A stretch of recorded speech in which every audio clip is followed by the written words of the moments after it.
Hey, what's up guys, welcome back to Kayakers Kitchen. This week I want to run you through something I found on YouTube that is so easy to make. I was like, oh, alright, I'll give that a try, and then it turned out to be delicious and nutritious. This is some granola that I made myself. It's actually super easy and we're going to fire it up right now. So I've got it on top of like a smoothie, which is pretty nice. You probably have it like, you know, on top of whatever. So first thing we're going to need is some pumpkin seeds. Make sure you get the ones that are unsalted and not cooked in anything funny. Should be just pumpkin seeds. 1/4 cup, use a little measuring cup. Get those on the chopping board. Next up, sunflower seeds. Again, make sure you get like the unsalted ones. These ones are roasted. I'm pretty sure this recipe goes better with raw sunflower seeds, but this was what I could get at the supermarket this week, so you get what you get.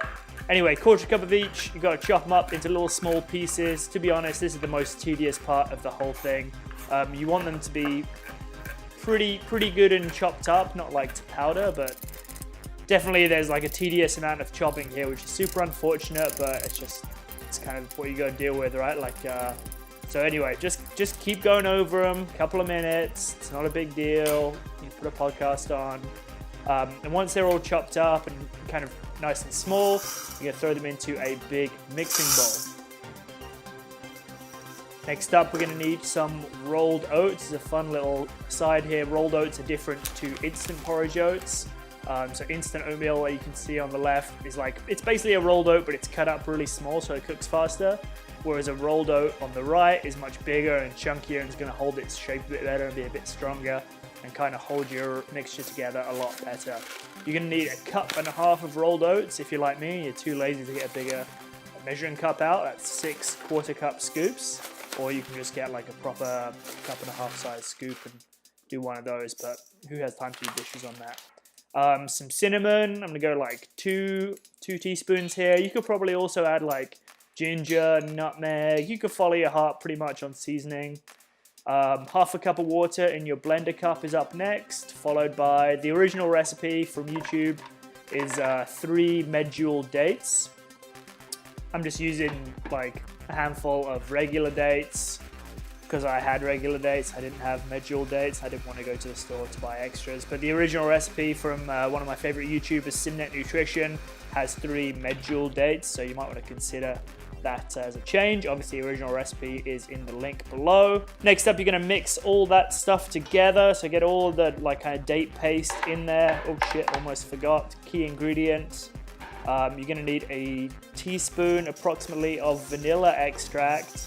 This does make the whole thing taste a lot better, so don't forget that. I almost forgot that. I would have been stupid. In the original recipe on SimnettNutrition, he actually puts that in the blender at the blender stage, but I totally forgot the blender. I forgot. I'm not perfect. Anyway, mix that all around until it's all nice and wet, and then you're going to get a baking tray out. I've got this silicone baking sheet that you can reuse, and it's non-stick.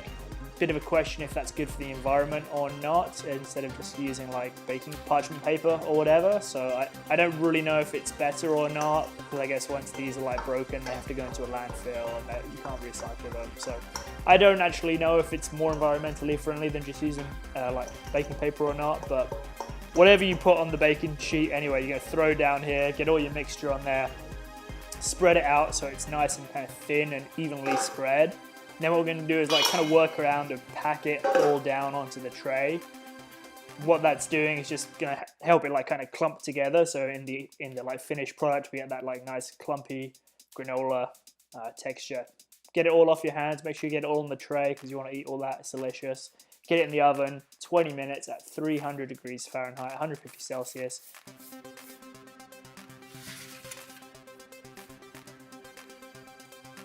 Use an oven mitt to make sure you don't burn yourself when you take it out at 20 minutes, and you're going to flip the whole lot. You want to kind of keep it in big chunks here as much as possible.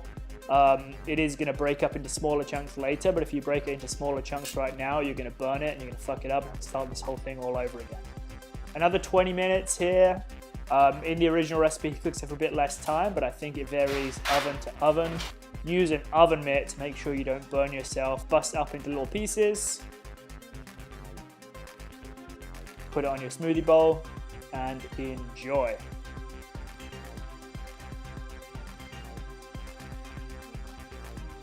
Yeah, so I was getting quick.